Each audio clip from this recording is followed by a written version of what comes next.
tahun belakangan, Emir tidak lagi menggunakan mobil berbahan bakar bensin. Untuk urusan mobilisasi, warga Jakarta Selatan ini memilih kendaraan listrik. Meski diakui Emir harga mobil listriknya tidak murah, memiliki kendaraan listrik dengan teknologi elektrifikasi dinilai sangat bermanfaat. Ia menyebut mobil listrik lebih efisien dan ramah lingkungan. Karena awalnya itu faktor kalau kita bawa atau nyetir mobil ke kantor. Jadi saya tuh kebetulan rutenya itu nambah ganjil genap itu bertambah rutenya, ya. Sehingga wah ini saya bakal terganggu nih kalau saya misalnya harus gonta-ganti mobil based on plat nomor ya. Dan kita mungkin nggak ada juga gitu kondisinya waktu saat itu. Nah disitulah akhirnya ada funding yang kayaknya cukup. Kemudian lumayan juga untuk bantu program pemerintah kan, sama lebih green energy. Nah itu akhirnya mutusin beraniin untuk beralih. Nomor satu pasti biayanya jauh itu. Ketika kita pakai mobil konvensional misalnya anggaplah bahan bakar 1 juta per bulan. Ini kalau pakai mobil listrik ini kan tinggal kurang lebih 150.000 1 bulan gitu. Untuk rute jarak yang sama. Di Indonesia, kendaraan listrik kian hari kian diminati. Perhatian masyarakat mulai beralih dari kendaraan konvensional berbahan bakar fosil ke kendaraan listrik. Pemerintah Indonesia juga menyatakan kesiapannya dalam menghadapi era kendaraan listrik. Regulasinya tertuang dalam Peraturan Presiden Nomor 55 Tahun 2019 tentang percepatan program kendaraan bermotor listrik berbasis baterai atau Battery Electric Vehicle.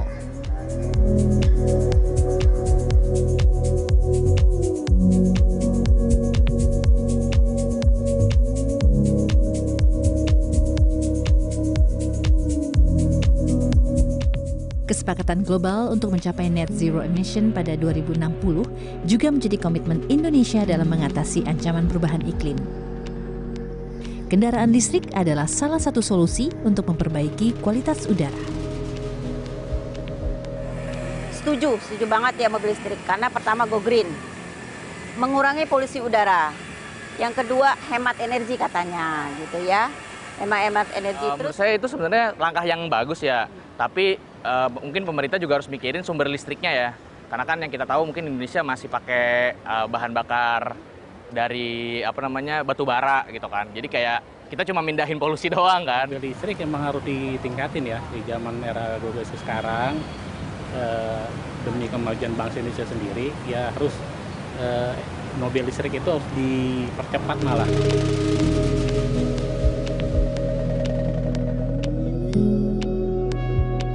Beberapa produsen kendaraan listrik menyebut penjualan mobil listrik terus mengalami peningkatan. Salah satunya Wuling Motors yang berhasil menyabet sebagai mobil listrik terlaris Indonesia pada Agustus 2022 hingga September 2023, yaitu sebanyak 11.000 unit. Wuling optimistis ke depan pasar mobil listrik di Indonesia semakin mengalami peningkatan. Investasi pabrikan otomotif ini juga telah digelontorkan untuk menjalankan aktivitas produksi dan membangun ekosistem mobil listrik di Indonesia.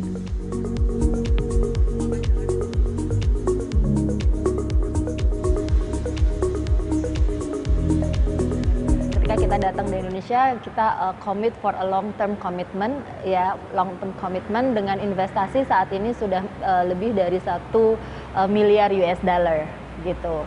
Kita punya pabrik di Cikarang, kapasitasnya 120.000 vehicle dengan luas 60 hektar, di mana 30 hektar itu untuk manufacturing proses dan 30 hektar lagi untuk supplier part. Kalau kita ngomongin ini mobil listrik ya, Indonesia itu sangat-sangat punya potensi besar. Kita lihat yang pertama, kalau kita ngomongin mobil listrik, yang pertama itu adalah dari sisi demand, customer acceptance-nya, yang kedua itu dari sisi infrastructure dan ekosistemnya.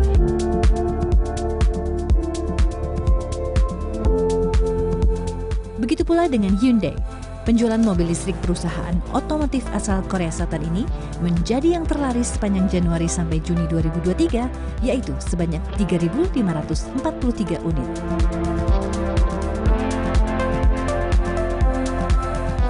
Mobil listrik erat kaitannya dengan nikel. Logam ini merupakan komponen utama industri kendaraan listrik. Nikel menjadi bahan baku utama baterai pada kendaraan dengan elektrifikasi, sebagai penyimpan energi listrik. Di antara negara-negara lainnya, Indonesia memiliki cadangan nikel terbanyak di dunia.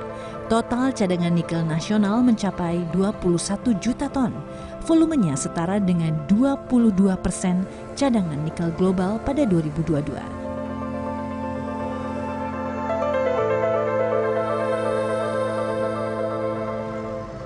Seiring dengan pertumbuhan kendaraan listrik di dunia, penggunaan nikel juga mengalami peningkatan.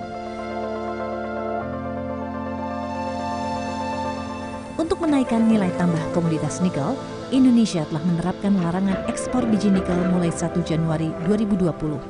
Kini, pemerintah tengah gencar mendorong hilirisasi industri di sektor nikel. Hilirisasi menjadi langkah awal transformasi dan akselerasi perekonomian Indonesia guna mewujudkan visi Indonesia Emas 2045.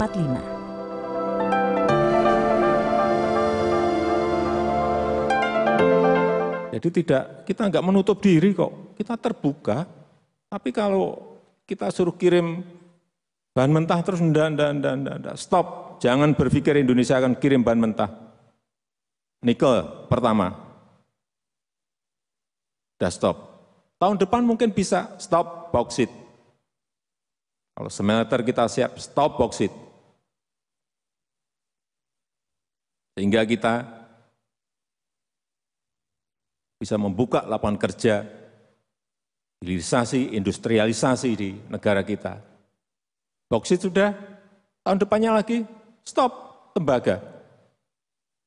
Karena smelter kita di Gresik sudah mungkin hampir selesai, stop. Sebagai produsen terbesar nikel dunia, Indonesia telah bertransformasi dari negara pengekspor menjadi pemain kunci global. Cita-cita Indonesia untuk menjadi raja baterai kendaraan listrik bukan sesuatu hal yang tidak mungkin. Kebijakan hilirisasi akan menguatkan daya saing ekonomi nasional dalam menghadapi kondisi perekonomian global.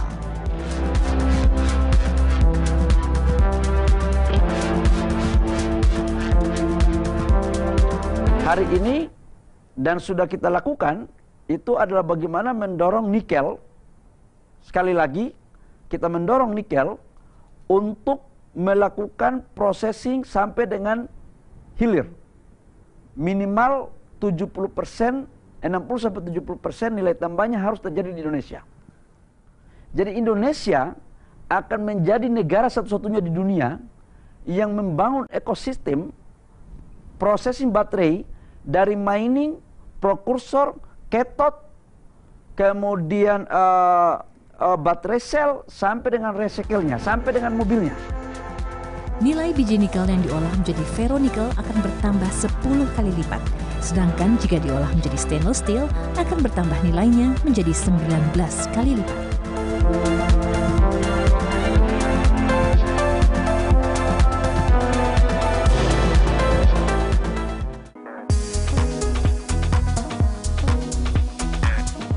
Kami melakukan penggunaan sumber energi terbarukan seperti tenaga surya dan biodiesel yang secara bertahap diintegrasikan ke dalam bauran energi operasional kami.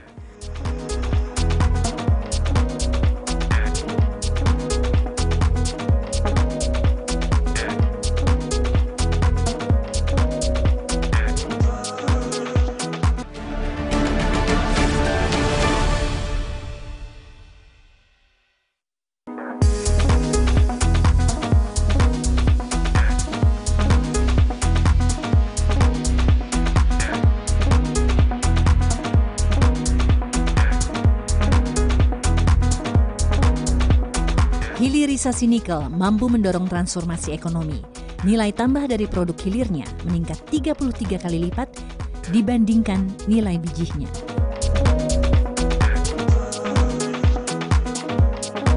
Berlokasi di kawasan industri Pulau Obi, Halmahera Selatan, Maluku Utara, Harita Nikel menjalankan operasional tambang mulai 2007.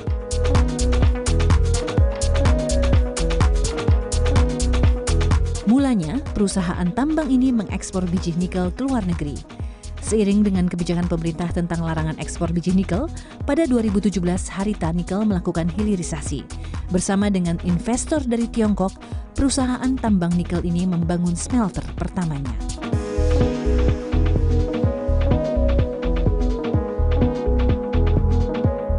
Smelter dengan teknologi Rotary Kiln Electric Furnace atau RKEF mengolah nikel berkadar tinggi dengan saprolit menjadi produk ferronikel dengan total produksi ferronikel 1 juta ton per tahun.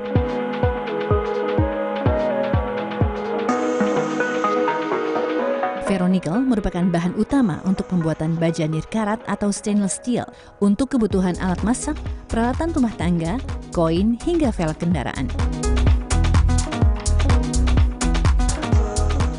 Pada 2018, langkah hilirisasi Harita Nikel berlanjut dengan membangun fasilitas pemurnian nikel pertama di Indonesia yang menerapkan teknologi High Pressure Acid Leach atau HPAL. Produk yang dihasilkan adalah MHP atau Mixed Hydroxide Precipitate untuk diolah lebih lanjut menjadi nickel sulfate dengan total produksi 247.000 ton per tahun dan cobalt sulfate, dua bahan utama pembuatan prekursor katoda untuk baterai kendaraan listrik. Saya katakan bahwa total investasi kami sejak mulai aktivitas penambangan dan pembangunan smelter RKEF dan refinery HPAL di Pulau Obi hingga pertengahan 2023 telah mencapai kurang lebih sekitar 50 triliun rupiah. Investasi kami ini sudah menyerap lebih dari 20.000 tenaga kerja yang terdiri dari 85% warga negara Indonesia dan lebih dari 50% dari tenaga kerja lokal ini merupakan karyawan yang berasal dari daerah sekitar, khususnya dari Provinsi Maluku dan Maluku Utara. Ini merupakan terobosan berani karena teknologi HPAL tidak mudah diterapkan, namun melalui anak usaha kami yaitu PT Halmahera Persada Legend mampu memproduksi MHP menggunakan biji nikel yang kadar rendah yang sebelumnya tidak dapat digunakan atau diolah dan bahkan menjadi material penutup tambang saja atau overburden. Bahkan kami juga mampu mengolah kemudian MHP menjadi nikel sulfat dan kobalt sulfat yang merupakan bahan utama untuk pembuatan prekursor katoda yang banyak digunakan untuk pembuatan baterai kendaraan mobil listrik. Upaya pertambangan dan hilirisasi Harita Nikel juga mengedepankan aspek kelestarian lingkungan. Kami juga sudah mulai menjalankan inisiatif untuk mendorong transisi energi. Misalnya, kami melakukan penggunaan sumber energi terbarukan seperti tenaga surya dan biodiesel yang secara bertahap diintegrasikan ke dalam bauran energi operasional kami.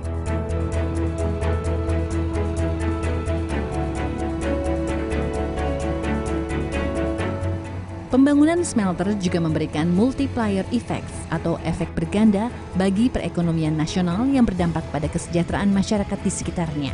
Di antaranya adalah terbukanya lapangan kerja baru dan hadirnya industri terkait. Nikel adalah komoditas strategis di masa depan. Dalam meningkatkan hilirisasi nikel, sejumlah tantangan dihadapi Indonesia.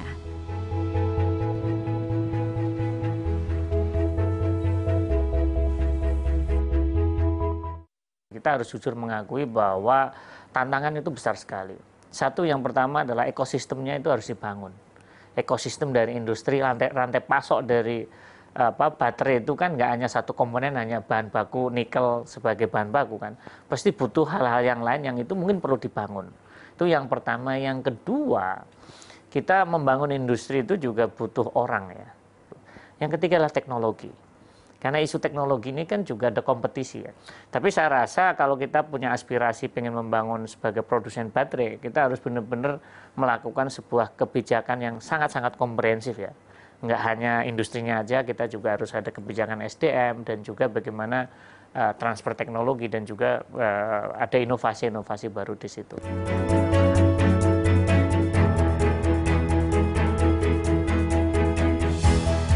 Indonesia punya peluang besar untuk menjadi produsen utama dalam industri baterai dunia.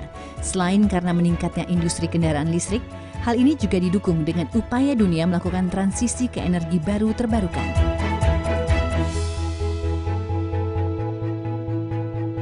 Jadi kalau kita lihat ada dua hal yang mendorong untuk industri baterai. Satu untuk keperluan EV, electric vehicle, dan kedua adalah keperluan untuk energy storage system. Nah, untuk EV kita bisa lihat itu demand diperkirakan secara total akan mencapai hampir 40 gigawatt hours di 2030. Jadi sebelumnya kita melakukan nikel, kita ekspor. Tapi nikel dengan kita olah menjadi industri baterai yang terintegrasi itu merupakan multiplier efek yang sangat bagus untuk negara. Jadi contohnya dari nikel kita olah menjadi battery materials, itu peningkatan dari sisi nilainya bisa sampai 11 kali lipat. Kemudian dia menjadi baterai EV itu hampir 25 sampai 30 kali lipat. Multiplier efeknya ya untuk Indonesia itu untuk proyek yang sedang kami lakukan bisa hampir 2.400 triliun rupiah dalam jangka waktu 20 tahun.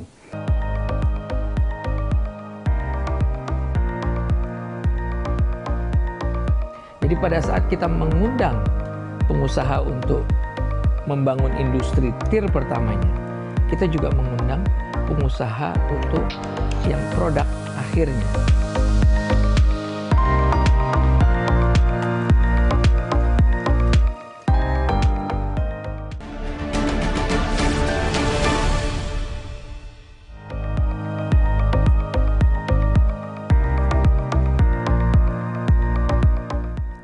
Hilirisasi industri memiliki sederet manfaat, mulai dari meningkatkan nilai tambah komoditas, menambah penerimaan negara, menarik investasi, hingga menyerap banyak tenaga kerja dalam negeri.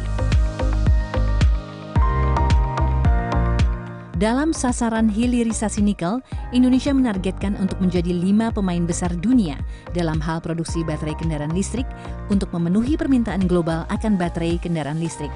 Lewat kebijakan hilirisasi, Indonesia menyasar untuk menjadi 2 besar produsen stainless steel dunia dengan beroperasinya smelter pengolahan nikel di dalam negeri. Tidak hanya berdampak positif pada sektor penambangan dan pengolahannya saja, hilirisasi nikel juga mampu memperluas dampak ekonomi sektor pertambangan secara luas. Proyeksi nilai investasi pada 2023 hingga 2040 mencapai 127,9 miliar dolar Amerika Serikat. Proyeksi peningkatan devisa mencapai 81 miliar dolar Amerika Serikat pada tahun 2040 dan mampu menyerap tenaga kerja hingga 357 ribu orang hingga tahun 2040.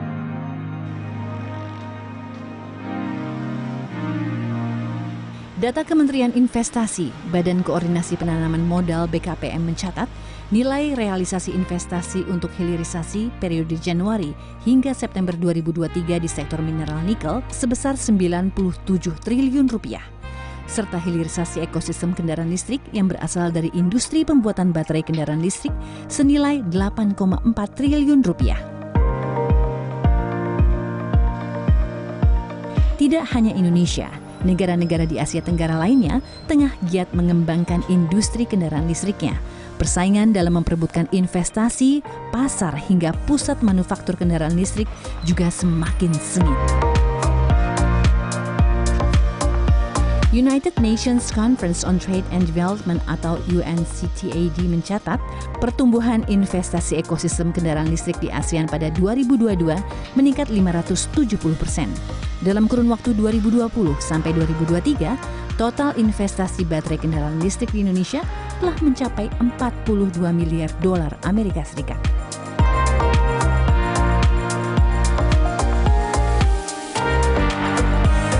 Menurut data Sekretariat ASEAN, selama 2019 hingga 2022, aliran investasi asing untuk industri kendaraan listrik di kawasan ASEAN paling banyak masuk ke Indonesia dengan total mencapai 17,8 miliar dolar Amerika Serikat. Namun dari sisi total produksi dan penjualannya, Indonesia masih berada di bawah Thailand.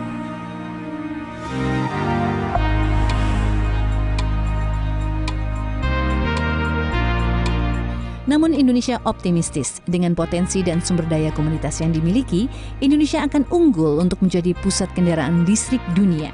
Pemerintah juga yakin investasi untuk ekosistem kendaraan listrik di Indonesia akan terus meningkat.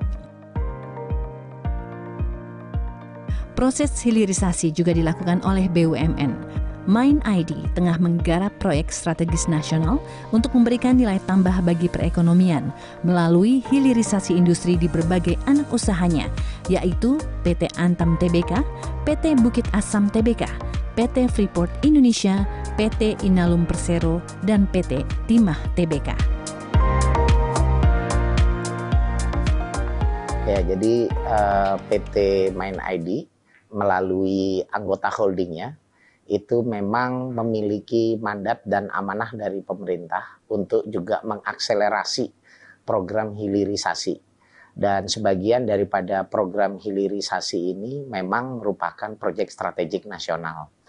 Di dalam melaksanakannya tentunya Main ID menganut azas tentang good mining practices, di mana harapannya dapat mensukseskan proyek-proyek strategik ini bisa memberikan manfaat secara langsung maupun tidak langsung bagi pertumbuhan ekonomi di Indonesia dan masyarakat di sekitarnya. Kita melihat bahwa dampak terhadap pertumbuhan ekonomi, porsi daripada nilai industri pertambangan ini cukup besar, hampir sekitar setengah sampai dengan 1% kontribusinya terhadap PDB Indonesia. Dan dari PDB Indonesia itu yang 0,5% itu mungkin kita juga memberikan kontribusi sekitar 0,25%-nya. Dan ini sebenarnya terdiri dari yang langsung maupun yang merupakan multiplier. Multipliernya di mana Main ID dengan proyek-proyek strategik nasionalnya tadi, dengan program hilirisasinya tadi, tentunya akan membuka lapangan pekerjaan yang banyak buat masyarakat di sekitarnya. Sehingga memang Main ID sebagai BUMN ini juga memiliki tugas selain memiliki keuntungan buat perusahaan yang nantinya diberikan kontribusinya dalam bentuk dividen ke negara, tetapi juga memberikan manfaat kepada masyarakat untuk punya pertumbuhan yang berkesinambungan. Karena kita memiliki mutu untuk bisa tumbuh bersama-sama dengan masyarakat dalam mewujudkan kemajuan bangsa Indonesia.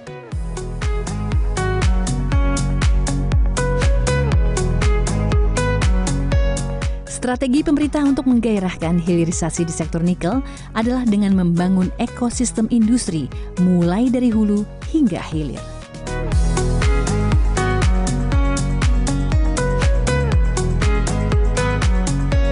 Kita membangun ekosistemnya.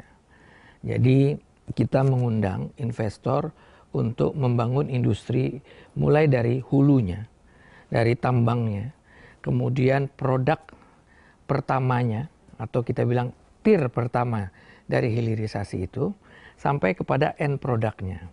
End produknya untuk baterai itu adalah mobil listrik. Jadi pada saat kita mengundang pengusaha untuk membangun industri tier pertamanya, kita juga mengundang pengusaha untuk yang produk akhirnya kendaraan listrik. Dan itu yang sudah terjadi. Ya, bahkan baterai dari nikel ini itu bisa di-recycle.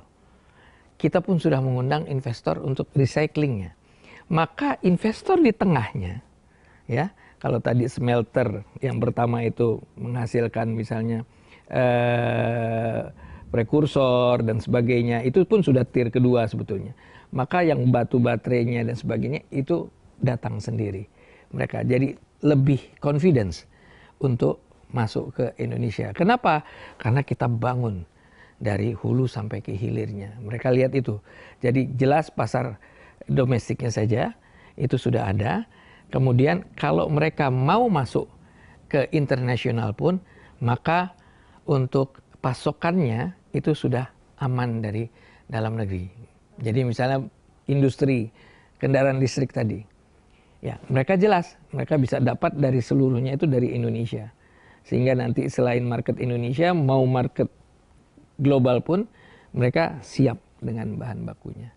Dari hilirisasi nikel ini kita sudah melihat neraca perdagangan kita 2017 nilainya sekitar 3 miliar. Pada saat itu nikel yang kita jual adalah nikel sebagai bahan mentah atau biji nikel atau nikel ore. Kemudian tahun 2020 kita menghentikan ekspor nikel dalam bentuk biji nikel atau bahan mentah. Kemudian kita dorong untuk melakukan hilirisasinya. 2022 ekspor kita yang tadinya 3 miliar 2017 meningkat jadi 33 miliar. 10 kali lipat. Nah, ini dalam waktu 5 tahun itu kita bisa meningkatkan sebesar itu. Untuk yang nikel. Itu dampak dari perdagangannya. Investasinya bagaimana? Investasinya tadinya untuk 5 besar nikel itu 2019 dia nomor 4. Kemudian naik ke nomor 3, nomor 2. Di 2021, 2022 dia sudah menjadi nomor 1. Artinya realisasi investasi di industri pengolahan nikel ini itu sudah menjadi yang terbesar dari sisi investasi. Nah, kalau dari sisi penciptaan lapangan kerja, salah satu daerah yang memiliki sumber daya nikel ini Maluku Utara. Ya, Maluku Utara itu menjadi satu daerah yang pendapatan daerahnya ya itu dia PDB-nya tertinggi seluruh Indonesia. Kalau nggak salah 27%. Kemudian ada survei tingkat kebahagiaan, ya, saya juga baru tahu.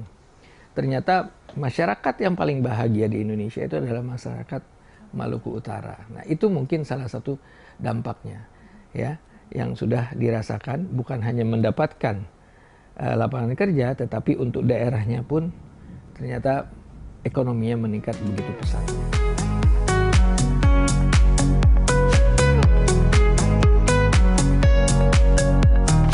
Mimpi Indonesia untuk menjadi raja baterai kendaraan listrik semakin terang di depan mata. Bukan sekadar melarang ekspor barang mentah, konsistensi dan strategi untuk mewujudkannya amat diperlukan demi memajukan negara dan mensejahterakan warga.